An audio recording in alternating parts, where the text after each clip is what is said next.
আসসালামু আলাইকুম। Hello everyone, কেমন আছো তোমরা সবাই?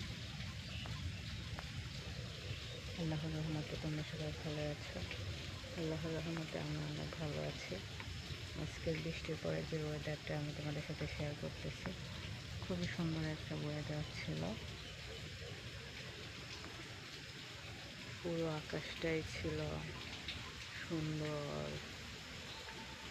প্রকৃতি আমার খুবই ভালো লাগে। প্রকৃতি সবারই ভালো লাগে আশা করি কম বেশি।